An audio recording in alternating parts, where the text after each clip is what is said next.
작년 이맘때쯤에 우리가 똑같은 주제로 우리가 말씀을 들었어요.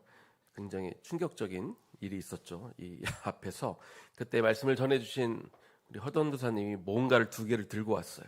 한 손에는 먹는 묵을 들고 오셨고 한 손에는 조그만 상을 들고 오셨어요.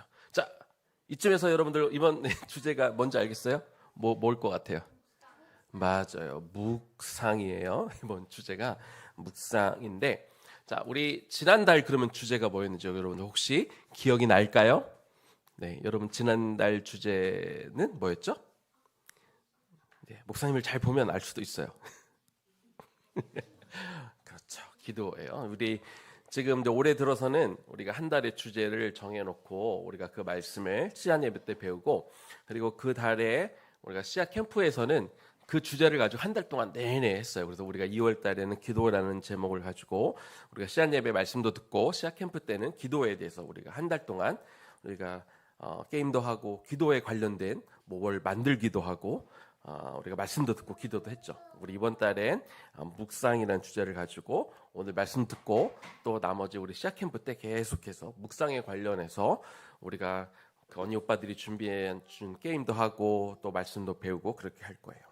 자, 오늘 말씀은 시편 1절 2절인데 그 전에 우리 지난달 아마 여러분들은 또 그 주제의 말씀에 맞춰서 계속해서 이제 2층에 올라가서 필사를 하는 것으로 알고 있는데, 지난달 말씀 여러분 기억나요? 무슨 말씀 필사했는지? 빌립보서 4장 6절 말씀 우리 한번 볼까요? 여러분들이 아마 필사하면서 아마 자연스럽게 외웠을 것 같은데, 우리 외울 수 있는 사람은 우리가 외워서 보고, 아직 좀 못 외웠다 하는 분들은 보고 해도 괜찮아요. 자, 같이 한번 외우거나 한번 읽어보겠습니다. 시작. 아무것도 염려하지 말고 다만 모든 일에 기도와 간구로 너희 구할 것을 감사함으로 하나님께 아뢰라. 빌립보서 4장 6절 말씀. 아멘. 오, 우리 친구들이 대부분 화면을 안 보고 이렇게 외웠어요. 역시 우리가 열심히 외우려고 해서 외울 수도 있지만 또 이렇게 말씀을 써가면서 우리가 하니까 잘 외워지는 것 같아서 너무나 감사해요. 자, 이번 달 말씀은 묵상에 관련된 말씀인데 시편 1편 1절과 2절 말씀입니다. 우리 말씀은 아직 우리가 다 외우지 못했을 테니까 화면을 보면서 우리 함께 읽을 텐데요. 자, 우리 1절은 우리 다음 세대 친구들, 우리 중고등부까지, 우리 주부부터 중고등부까지 1절을 읽고 2절은 다 같이 읽도록 하겠습니다. 1절 다음 세대 친구들 시작. 복 있는 사람은 악인들의 꾀를 따르지 아니하며 죄인들의 길에 서지 아니하며 오만한 자들의 자리에, 다 같이 읽습니다. 오직 여호와의 율법을 즐거워하여 그의 율법을 주야로 묵상하는 자로다. 아멘. 우리 한 달 동안 계속해서 또 2층에 올라가서 또 필사하고 암송하면서 하나님의 말씀을 우리가 마음에 새기는 시간이 되면 좋겠습니다. 오늘 주제가 묵상인데, 먼저 목사님이 이 이야기부터 여러분들과 나누려고 해요. 어떤 말씀이냐면, 하나님이 어떻게 존재하시는가, 하나님이 어떻게 존재하는 것과 묵상하는 게 무슨 상관이 있을까 싶지만 좀 이야기를 듣다 보면 여러분들이 이해할 수 있을 것 같아요. 창세기 1장에 보면 하나님이 태초에 천지를 창조하실 때 하나님이 어떤 모습이었는지 이렇게 보여주고 있어요. 하나님은 하나님의 영이 수면 위를 이렇게 운행하셨다. 이렇게 물 위를 하나님의 영이 운행하셨다. 이렇게 되어 있어요. 그러면 하나님은 어떤 모습일까요? 하나님이 물 위를 이렇게 막 움직이셨대요. 그러면 하나님은 어떤 형상을 가지고 있었을까요? 물고기 형상. 물고기 형상이라고 생각할 수 있겠네요. 물 위를 이렇게 하셨으니까. 근데 대부분 다 모르겠는 표정을 짓고 있는데, 여러분 그게 정답이에요. 하나님은 어떤 형상을 가지고 있는지 우리는 몰라요. 그게 모르는 게 당연해요. 왜냐하면 하나님은 어떤 특정한 모습을 갖고 계신 게 아니기 때문에 그래요. 그리고 나서 하나님이 이 세상 천지 만물을 창조하셨는데 무엇으로 창조하셨죠? 그렇죠. 말씀으로. 하나님이 말씀으로. 하나님이 어떤 형상을 갖고 있었는지는 모르겠는데, 그런데 하나님이 말씀하셔서 이 세상 만물을 창조하셨어요. 나중에 모세가 호렙산에서 하나님을 만났어요. 어떻게 만났냐면 우리가 사진을 한번 봅시다. 이 떨기나무, 여러분 이거 보여요? 떨기나무에 불이 붙어 있었어요. 근데 이 떨기나무가 타지 않고 이게 불이 붙어 있는 상태에서 하나님이 음성으로 모세에게 말씀해 주셨어요. 모세야, 모세야 이렇게 하면서 이렇게 부르셨어요. 자, 그러면 하나님은 저렇게 떨기나무에 불이 붙은 상태에서 우리를 만나시는구나 그래가지고 우리가 떨기나무를 다른 거 가져와서 떨기나무에다 불을 붙이면 우리가 하나님을 만날 수 있을까요? 아니에요. 저 때는 그냥 하나님이 모세를 부를 때 그 모세가 옆에 있던 그 떨기나무에 하나님이 불로 임해 주셔서 내가 너희와 지금 거기에 같이 있어 모세야 라는 것을 보여주시기 위해서 한 거지, 떨기나무에 불이 붙이면 거기에 하나님이 오시는 게 아니라는 거예요. 자, 나중에 모세가 하나님의 명령을 따라 시내산에 올라갔어요. 뭘 받으러 가셨을까? 십계명을 받으러 떨기나무에 올라갔어. 자, 그 다음에 이제 이스라엘 백성들이 이제 모세가 내려왔을 때 하나님이 같이 이스라엘 백성들을 만나러 내려오셨는데 그때 무슨 일이 일어났는지 또 사진을 봅시다. 저 시내산 위에 천둥이 치고 우레가 치고 막 그 자욱한 연기가 나고 막 나팔 소리가 막 났어요. 그럴 때 하나님이 이렇게 인재했다는 것을 알 수가 있어요. 그러면 하나님이 저 때에 큰 우레와 천둥과 번개와 강한 바람과 함께 오셨는데, 그러면 천둥 치는 날 하나님이 오셨나 보다 라고 우리가 말할 수 있어요? 아니에요. 하나님은 천둥이나 번개가 아니에요. 그것은 하나님이 만든 자연의 한 현상일 뿐인 거예요. 자, 따라서 또 한 가지, 또 하나님이 이스라엘 백성들 가운데 광야 건널 때 낮에는 무슨 기둥으로 이렇게 있었죠? 구름 기둥으로, 밤에는 불 기둥으로 이렇게 계셨어요. 그러면 하나님은 그러면 이꼴 불 기둥이다, 맞아요? 아니에요. 그러면 하나님은 이꼴 구름 기둥이다, 이거 맞아요? 구름이 많이 있는 날에는 하나님이 계신 건가? 아니요, 그렇지 않아요. 그건 아까도 말한 것처럼 구름 기둥과 불 기둥으로 있었던 건 하나님이 불 기둥이고 하나님이 구름 기둥이기 때문이 아니라 이스라엘 백성들에게 내가 너희들과 함께, 특별히 이스라엘 백성들이 있는 한가운데 내가 너희와 같이 있어 라는 걸 보여주시기 위해서 하나님이 그렇게 존재한다는 걸 증거해 주시는 거지, 하나님이 구름이거나 하나님이 불이라는 건 아닌 거예요. 이처럼 목사님이 몇 가지 예를 들었는데 여기에서 내릴 수 있는 결론은 뭘까요? 하나님은 어떤 특정한 모습을 가지고 계신다? 아니라는 거예요. 하나님은 어떤 특별한 어떤 형상, 어떤 모습을 갖고 계시지 않아요. 심지어는 하나님은 우리에게 뭐라고 말씀해 주셨냐면 너희는 나를 기억할 때 어떤 형상을 만들지 말라, 이렇게 명령도 하셨어요. 출애굽기 20장 우리 3절 4절 한번 보겠습니다. 자, 우리 3절 4절 우리 같이 한 목소리를 한번 읽겠습니다. 시작. 너희는 나 외에 다른 신을 섬기지 말지어다. 너희는 하늘이나 땅이나 땅 아래 물속에 있는 어떤 것의 모양을 본떠서 우상을 만들지 말라, 이렇게 말씀하셨어요.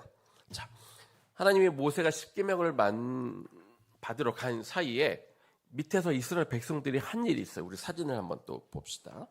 40일 동안 모세가 안 내려오니까 이스라엘 백성들이 겁이 났어요. 그래서 모세가 죽은 줄 알고, 그리고 하나님이 더 이상 우리에게 말씀하시지 않은 줄 알고, 하나님이 우리를 떠난 줄 알고, 그래서 자기들이 갖고 있던 금을 녹여가지고 송아지를 만들었어요. 이렇게 금송아지를 만들어 놓고 금송아지가 하나님이다 이렇게 여겼어요. 그리고 금송아지 앞에 절하고 금송아지 앞에다 경배했어요. 하나님이 이것을 좋아했을까요? 싫어했을까요? 싫어했어. 왜? 하나님은 절대로 하나님의 이름으로 어떤 형상을 만들지 말라, 어떤 모양을 만들지 말라, 이렇게 말씀하셨기 때문에 그래요.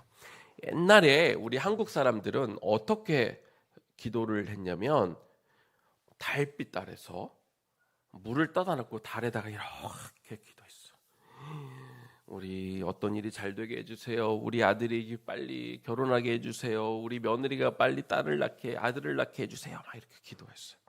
어떤 사물에다 대고 이렇게 기도했단 말이에요. 어떤 사람들은 어떤 신령하게 보이는 큰 나무에다가 놓고 그 앞에서 이렇게 기도를 하기도 했어요. 그래서 무엇에 대고 기도하느냐는 별로 중요하지 않고, 중요한 거는 우리가 거기에다 대고 소원을 비는 게 중요해요. 무엇이 됐건 내 소원만 들어주면 되지라고 하는 마음으로 이렇게 빌었던 거죠. 자, 그러면 우리 교회에도 어떤 형상 같은 게 있어요. 여러분, 이 앞에 지금은 아까 불을 껐지만 이게 어떤 모양이 뭐가 있죠? 여기에? 맞아요. 십자가가 있어요. 여러분, 십자가가 너무 중요한 건데, 여러분 이런 십자가의 능력이 있을까요? 맞아요. 십자가의 능력이 없어요? 있을까 없을까 헷갈리죠. 맞아요. 옛날에 목사님 어떤 영화를 봤더니 드라큘라 영화였어요. 드라큘라 영화에서 드라큘라가 나오니까 어떤 사람이 이렇게 똑같이 생긴 십자가는 아니지만 십자가를 딱 이렇게 보여줬더니 드라큘라가 도망갔어. 무서워가지고 도망갔어. 그런데 사실 그거는 잘못된 내용이에요. 이 십자가 자체는 아무 능력이 없어요. 응? 왜요? 왜 십자가가 너무 중요한 거 아니에요? 라고 말할 수 있는데, 십자가는 원래 뭐 하는 거였어요? 아주 나쁜 짓을 한 죄인들이 여기에 달려 죽는 그런 사형을 당하는 어떤 형틀이었어요. 그러니까 십자가는 저주의 상징이었던 거예요. 그런데 십자가가 왜 중요하냐?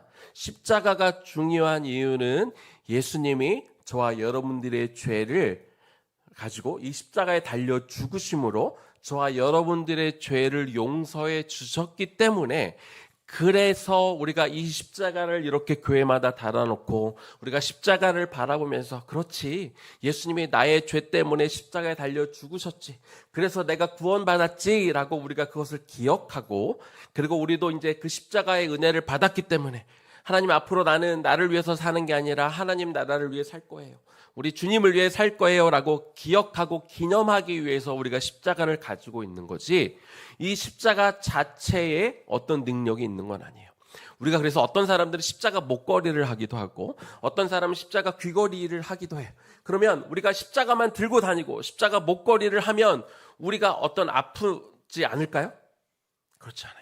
우리가 십자가 목걸이를, 귀걸이를, 반지를 하고 다니면 우리는 교통사고를 안 당할까요? 그렇지 않아요. 그냥 십자가 뭐 어떤 형태를 우리가 몸에 지니고 있다고 해서 그것이 우리를 지켜주는 도구는 아니에요. 만약 우리가 그런 마음으로 내가 십자가를 이렇게 안고 다니고 내가 이렇게 하면 하나님이 나를 예뻐해서 나에게 어떤 일도 일어나지 않게 하겠지라고 한다면, 이게 곧 뭐가 될까? 이게 곧 우상. 맞아, 제인이가 잘 얘기했어. 그러면 내가 그런 마음으로 십자가를 가지고 다니면 이 귀한 십자가를 우리가 우상으로 만드는 거예요. 그래서 우리가 어떤 소원을 이루기 위해서 우리가 십자가 앞에 서거나, 혹은 천주교는 마리아, 성모 마리아 앞에 가서 막 소원을 빌어요. 그렇게 하는 건 결국 그것을 우상으로 만드는 거예요. 그래서 기독교, 우리가 믿는 이 기독교는 어떤 형상의 종교가 아니고, 기독교는 말씀의 종교예요. 기독교는 하나님의 말씀을 믿는 종교라는 거죠. 자, 요한복음 우리 요즘 묵상하고 있는데, 요한복음 1장 1절에서 3절까지 우리 화면을 보면서 우리 한 목소리를 한번 읽어보겠습니다. 시작. 우주가 존재하기 전에 말씀 되시는 그리스도가 계셨다. 그분은 하나님과 함께 계셨으며 바로 그분이 하나님이셨다. 그리스도는 맨 처음부터 하나님과 함께 계셨고 모든 것은 그분을 통해서 창조되었으며 그분 없이 만들어진 것은 아무것도 없다. 우주가 만들어지기 최초에 그리스도가 계셨는데 그분이 무엇으로 계셨다? 1절 한번 보세요. 그분이, 예수님이 계셨는데 그분이 무엇으로 계셨다? 말씀으로 계셨대요. 예수님은 어떤 형상으로, 어떤 형태로 계셨던 게 아니라 말씀으로 계셨다고 성경은 기록하고 있어요. 근데 그 말씀이 곧 하나님이시고, 그리스도는 그래서 처음부터 하나님과 함께 계셨고 말씀으로 모든 것을 창조하셨다. 성경은 그렇게 우리에게 말해주고 있어요. 그런데 그 형상이 없던 그 예수님, 말씀으로 계셨던 예수님이 한때 형상으로 계셨던 적이 있어요. 그게 언제냐? 요한복음 1장 14절 말씀, 우리 같이 또 한 목소리로 요한복음 1장 14절 같이 읽겠습니다. 시작. 말씀 되시는 그리스도께서 사람이 되어 우리 가운데 사셨다. 우리가 그분의 영광을 보니 하나님 아버지의 외아들의 영광이었고 은혜와 진리가 충만하였다.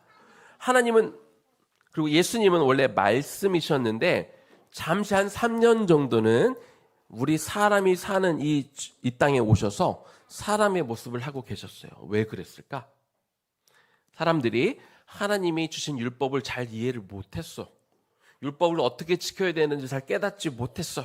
그래서 형식적으로만 율법을 지키고 율법이 정말 주고자 하는 그 참된 메시지를 사람들이 몰랐어요. 그래서 예수님이 오셔서 제자들에게 또 군중들에게 예수님이 진짜 말씀하시고자 하는 참된 의미, 하나님이 그들에게 십계명을 주신 그 의미가 무엇인지 정확하게 가르쳐 주셨어요. 그래서 말씀을 지킴을 통해 하나님을 사랑하고 사람들을 사랑하는 것이 이 계명의 본질이다. 이런 것들을 명확하게 가르쳐 주셨어요. 그리고 또 이 사람들이 그동안 드리고 있던 이 짐승을 통한 제사로는 더 이상 사람들의 죄를 용서함 받을 수가 없었기 때문에 예수님이 친히 제물이 되시기 위해서, 그래서 신은 죽을까요, 안 죽을까요?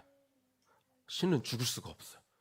자, 근데 제물이 되려면 죽어야 되는데, 그래서 죽기 위해서, 죽는 그런 제물이 되시기 위해서 예수님은 인간의 모습을 하시고 이 땅에 잠깐 오신 거예요. 자, 예수님이 오셨다가 죽으셨어요. 그리고 다시 하늘로 올라가셨어. 그 다음에 예수님을 대신해서 내려오신 분이 있는데 그분이 누굴까요? 맞아요, 성령님이에요. 성령님인데 성령님은 또 어떻게 내려오셨을까? 이 초대교회 성령님이 어떻게 오셨는지를 이렇게 보니까 우리 사진으로 또 봅시다. 저 위에 어떻게 오셨냐면 호련히 하늘로부터 급하고 강한 바람 소리로 마치 불의 혀처럼 갈라지는 것들이 사람의 눈에 보였다라고 이야기했어요. 이것이 어떤 형태, 어떤 형상의 모습을 갖고 있는 것이 아니라 어떤 영의 존재이기 때문에 예수님이 가시고 나서 역시 우리가 지금 이렇게 설명을 했지만 정확하게 설명을 할 수 없어서 사람들이 이해를 해야 되니까 어떤 모양인 것 같다고 써놓기는 했지만 사실 성령님 또한 어떤 모습을 갖고 있는 것은 아니에요. 성령님이 근데 이 땅에 왜 오셨을까? 예수님이 우리에게 말씀해 주신 거. 우리가 아까처럼 말씀을 외웠을 때, 우리가 말씀을 묵상했을 때 그것이 어떤 의미인지 우리로 깨닫게 해주시기 위해서 말씀이신 예수님을 대신해서 또 성령님께서 오셔서 우리 마음 가운데 이렇게 계시는 거예요. 자, 그러면 우리 기독교는 우리가 하나님을 믿는 종교예요. 또 예수님을 믿는 종교예요. 또 성령님의 도우심으로 우리가 신앙생활을 하는 종교인데, 자, 그럼 여러분에게 물어볼게요. 자, 그러면 이 기독교는 결국 무엇을 믿는 종교일까요? 하나님을 믿고 예수님을 믿고 성령님을 믿는 우리가 이런 종교인데 결국 이것은 우리가 무엇을 믿는 종교일까요? 우리는 결국 무엇을 믿을까요? 아까 요한복음 1장에서 예수님이 태초부터 계셨는데 그 예수님은 무엇이다? 말씀이다. 그래요. 결국 그래서 기독교는 무엇을 믿는 종교냐면 말씀이신 하나님, 말씀이신 예수님, 그리고 그 말씀을 우리가 이해할 수 있도록 돕는 그 성령님을 믿는, 결국 기독교는 말씀의 종교인 거예요. 그래서 우리가 신앙생활은 결국 뭐냐? 그 말씀을 우리가 읽고 말씀을 묵상하고 그 말씀에 순종하고, 그리고 그 말씀에 순종하지 않을 때는 우리가 뭐 해야 되죠? 우리가 회개하고. 그래서 우리 기독교는 말씀을 믿고 말씀에 순종하는 그런 종교인 거예요. 그것이, 그래서 말씀을 묵상하는 게 결국 우리의 신앙생활인 거죠. 자, 그래서 우리 오늘 본문으로 돌아가 보겠습니다. 시편 1편 1절과 2절 우리 같이 한번 읽겠습니다. 같이 읽습니다. 복 있는 사람은 악인들의 꾀를 따르지 아니하며 죄인들의 길에 서지 아니하며 오만한 자들의 자리에 앉지 아니하고 오직 여호와의 율법을 즐거워하여 그의 율법을 주야로 묵상하는 자로다. 복 있는 사람은 하나님을 믿는 사람을 가리켜요. 하나님을 믿는 사람은 결국 무엇을 믿는 사람이라고요? 제이나? 아까 얘기했죠. 그렇지. 하나님을 믿는 사람은 결국 말씀을 믿는 사람이에요. 그래서 하나님을 믿는 사람들은 하나님의 말씀을 즐거워해서 주야가 뭐지? 주는 낮, 야는 밤. 주야로. 그러니까 늘 우리가 말씀을 우리가 기쁨으로 읽고 묵상하는 사람이 복 있는 사람, 하나님을 믿는 사람이라고 성경은 말해주고 있어요. 자, 근데 묵상이 뭘까? 규리야, 묵상이란 말, 우리가 아침마다 묵상하잖아. 근데 그 묵상의 뜻이 뭐지? 혜인이가 아는 것 같아. 하나님을 만나는 것. 근데 어떤 과정을 통해 하나님을 만날까요? 그쪽 말씀을 읽고 묵상하는데 그 묵상이라는 게 뭐냐면 깊이 생각하는 거예요. 우리가 말씀을 읽을 때 말씀을 쭉 읽고 끝, 다 했다. 그게 아니라 이 말씀이 어떤 뜻인가? 그리고 이 말씀이 나하고 어떤 상관이 있는가? 그리고 이 말씀대로 살려면 내가 어떻게 해야 될까를 생각하는 거야. 그냥 말씀을 쭉 읽었으니까 나 다 했다. 끝. 이것이 아니라 말씀을 읽고 생각하는 것. 이게 묵상이라는 뜻이에요. 그런데 이 묵상이라는 단어가 이 히브리어 원어에는 세 가지 뜻이 있어요. 이 하가라는 단어인데 이 단어에는 세 가지 뜻이 있대. 첫 번째가 뭐냐면 첫 번째 한번 읽어볼까요? 무슨 뜻이라고요? 종알거리다, 읊조리다. 이 얘기는 계속 반복해서 종알종알 하나님은 나의 목자시니 내가 부족함이 없으리로다. 이렇게 자꾸 계속 반복해서 하면서 결국 뭐 하는 거예요? 이거를 내 말씀으로 암송하고 자꾸 암송하는 거 결국 어떻게 되는 거예요? 이게 내 말씀이 되는 거예요. 우리가 자꾸 읊조리고 외우는 거는 그 말씀이 결국 내 것이 된다는 것을 의미하는 거예요. 자, 그래서 우리가 언제든지 어떤 위기의 순간이 찾아올 때 우리가 말씀을 외우면 그 말씀을 내가 외웠던 말씀이 딱 떠올라서 그 말씀을 가지고 우리가 그 위기를 이겨낼 수 있도록 우리가 그래서 평소에 말씀을 읊조리면서 말씀을 외우는 게 필요해요. 자, 두 번째는 무슨 뜻이라고요? 화면을 볼까요? 자, 두 번째는 무슨 뜻입니까? 으르렁거리다. 무슨 뜻이지? 하나님의 말씀을 묵상하는데 왜 으르렁거린다는 뜻이지? 으르렁거린다는 건 싸운다는 뜻이에요. 뭐와 싸워요? 죄와. 우리를 무너뜨리려고 하는 사단과 싸운다는 뜻이에요. 뭘로 우리는 싸워요? 우리가 말씀으로 싸워. 우리는 검과 창으로 칼로 활로 싸우는 게 아니라 우리는 이 사단과 우리는 말씀으로 싸우는 거예요. 하나님의 말씀을 지킴으로 하나님의 말씀대로 우리가 살면서 세상의 악과 우리는 싸우는 거예요. 불의와 우리는 싸우는 거예요. 그래서 우리가 말씀을 묵상해서 세상과 말씀으로 싸우는 게 중요해요. 하나님의 말씀대로 사는 것. 세 번째는 무슨 뜻입니까? 경영하다, 꾀하다.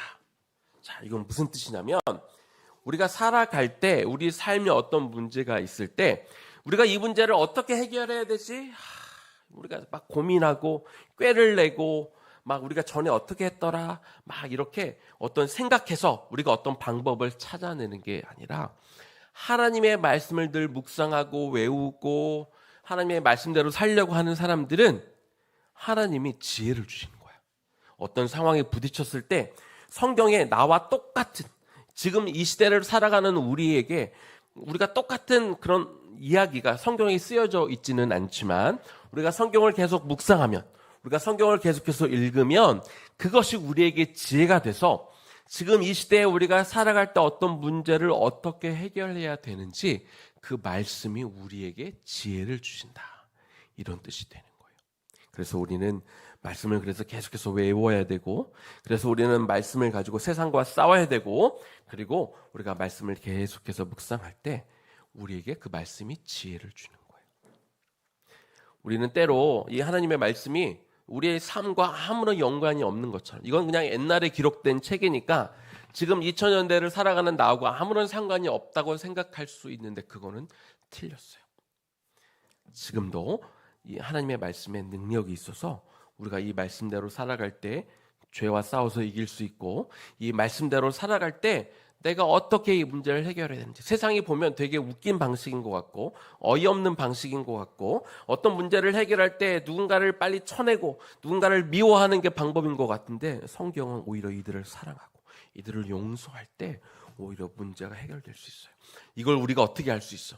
세상의 상식과 세상에 갖고 있는 경험만 가지고는 우리가 해결할 수 없지만, 하나님의 말씀을 늘 묵상하고 하나님의 말씀대로 살려고 순종하려고 애쓰는 사람들은 이것이 우리에게 다가와서 이 말씀대로 살 때 하나님의 우리의 삶의 문제들을 이겨낼 수 있도록 하나님이 도와주시는 거예요.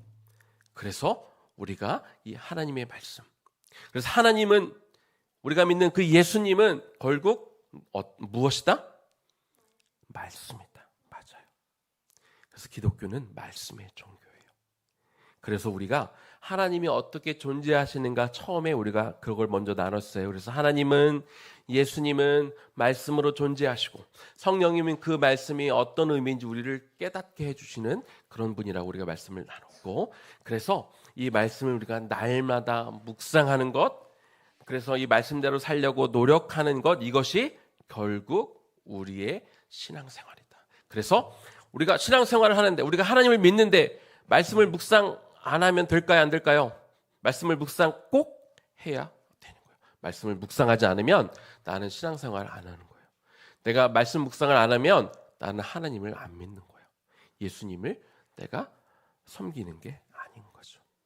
그래서 우리는 날마다 우리가 말씀 묵상할 때, 이미 매일 말씀 묵상을 하고 있겠지만, 우리가 진지하게, 우리가 더 마음을 다해서 우리가 묵상할 수 있기를 소망해 봅니다. 자, 우리 들은 말씀을 우리가 기억하면서 오늘 우리 아까 앞에 불렀던 찬양이에요. 예수님이 말씀하시니, 우리 이 찬양을 같이 부르면서 우리 같이 기도하면 좋겠습니다. 율동은 하지 않겠지만 여러분 들었던 말씀 기억하면서 우리가 이 찬양을 같이 부를게요. 박수 치면서 찬양할까요? 예수님이 말씀하시니 물이 변하여 포도주 됐네. 예수님이 말씀하시니 물이 변하여 예수님이 말씀하시니, 예수님이 바디메오가 눈을 떴다네. 예수님이 말씀하시니 바디메오가, 예수님이 말씀하시니 예수님이 죽은 나사로가 살아났다네. 죽은 나사로가 살아났다네. 예수님이 말씀하시니 죽은 나사로가, 한 번 더 할까요? 예수님이 말씀하시니 예수님이 거친 파도가 잔잔해졌네. 거친 파도가 잔잔해졌네. 예수님이 말씀하시니 거친 파도가 잔잔해졌네. 예수님 나에게도 말씀하셔서 새롭게 변화시켜 주소서. 예수님 나에게도 말씀하셔서 새롭게 변화시켜 주소서. 예수님 나에게도 말씀하셔서 새롭게 변화시켜 주소서. 우리 손을 한번 이렇게 봅시다. 이렇게 손을 모으고, 그렇지. 우리 기도할게요. 오늘 우리가 배운 게 있어요. 하나님, 예수님은 결국 말씀이에요. 어떤 형태로 존재하시는 분이 아니라 말씀으로 존재하는 분이라고 성경에 기록되어 있죠. 그리고 그 성령님은 그 말씀이신 하나님과 예수님을 우리가 이해할 수 있도록, 깨달을 수 있도록, 그분의 뜻이 무엇인지 알 수 있도록 도우시는 분이라고 우리가 배웠어요. 그래서 우리의 신앙생활은 그냥 교회 나오는 게 신앙생활이 아니에요. 그냥 예배 시간에 앉아 있는 게 신앙생활이 아니에요. 우리가 하나님이신, 예수님이신 그 말씀을 읽고 묵상하고 그 묵상한 곳에 따라 우리가 순종하도록 애쓰는 것이 신앙생활이에요. 따라서 우리가 하나님의 말씀을 가까이 두지 않고 날마다 하나님의 말씀을 묵상하지 않으면 우리의 신앙은 없는 거예요. 그건 하나님을 믿는다고 할 수 없어요. 나는 하나님을 믿지 않는 거예요. 내가 하나님을 부인하는 거예요. 그래서 이 시간 기도해요. 하나님, 내가 날마다 하나님이신, 예수님이신 그 말씀을 가까이 하게 하시고 이 말씀을 내가 읽고 깊이 사색하게 하시고, 그리고 이 말씀으로 하나님 세상을 이기게 하시고 이 말씀으로 지혜를 얻어서 내가 어떻게 살아야 될지 분별할 수 있도록 늘 말씀을 가까이 하는 내가 되게 도와주세요라고 우리 시간 같이 기도하겠습니다. 기도할게요. 주님, 이 시간 기도합니다. 주님, 기도합니다. 우리가 하나님을 믿는다고 하면서 우리가 예수님을 믿는다고 하는데 하나님이, 예수님이 결국은 말씀이라는 것들을 우리가 배웠습니다. 그리고 성령님은 말씀이신 하나님과 예수님을 우리가 더 깊이 알게 하고 우리가 그분의 뜻을 이해하도록 도와주시는 분이라는 걸 우리가 알게 되었습니다. 하나님, 우리가 이 말씀을 묵상할 때 이 말씀이 우리로 세상과 싸워 이길 수 있는 힘을 주게 된다는 것도 배웠습니다. 또한 우리 삶 가운데 우리가 어떻게 살아야 될지, 위기의 순간에 우리가 뭔가를 선택해야 될 때 이 말씀이 우리로 하여 분별하게 하고 제대로 선택하게 할 수 있는 힘을 준다는 것도 우리가 배웠습니다. 그래서 말씀의 종교인 우리가 이 기독교를 우리가 믿는다고 할 때 그냥 교회 가니까 나는 하나님을 믿어가 아니라 하나님이신 이 말씀을, 예수님이신 이 말씀을 날마다 우리가 가까이 하고 이 말씀을 읽고 묵상하고 성령님께 주님, 이 말씀의 뜻이 무엇인지 우리가 묻고 하나님 뜻을 구하는 우리가 되게 하여 주셔서 말씀을 날마다 상고함으로 이 말씀대로 우리가 살아가고 이 말씀대로 순종하고 혹은 우리가 말씀대로 살지 못한 것에 대해 애통해하는 그런 마음을 갖게 하여 주셔서 우리가 정말 이 말씀을 묵상함으로 하나님의 사람으로 살아가게 하시고 정말로 내가 예수님을 믿는다는 것을 이 말씀 묵상으로 그렇게 증거하며 살아가게 하시고, 그리고 이 말씀대로 살아감을 통해서 세상 사람들이 저 사람은 정말 예수님을 믿는 사람이구나, 하나님을 믿는 사람이구나, 그렇게 인정할 만한 사람으로 우리가 살아갈 수 있도록 주님 도와주세요. 예수님 이름으로 기도합니다. 이제는 우리 주 예수 그리스도의 은혜와 하나님 아버지 극진하신 사랑하심과 성령님의 감동 감화하심과 그 교통 역사하심이, 하나님이 곧 말씀이요 예수님이 곧 말씀인 것을 우리가 이제 배웠기에, 그리고 우리가 성령님께 우리가 기도하며 그 하나님과 예수님의 그 마음을 우리가 이해함을 통해서 우리가 세상을 우리가 말씀으로 살아가고 우리가 하나님의 말씀으로 세상과 싸워 이기며 하나님의 허락하신 그 참 지혜의 말씀으로 우리가 분별하며 결정하며 살아가게 될, 그래서 날마다 우리가 하루도 빠지지 않고 이 말씀을 묵상하게 될 우리 다음 세대와 이 다음 세대를 양육하게 되는 그 책임을 맡은 우리 청장년 세대 머리 위에 지금부터 영원까지 충만하게 거하시기를 간절히 축원하옵나이다. 아멘.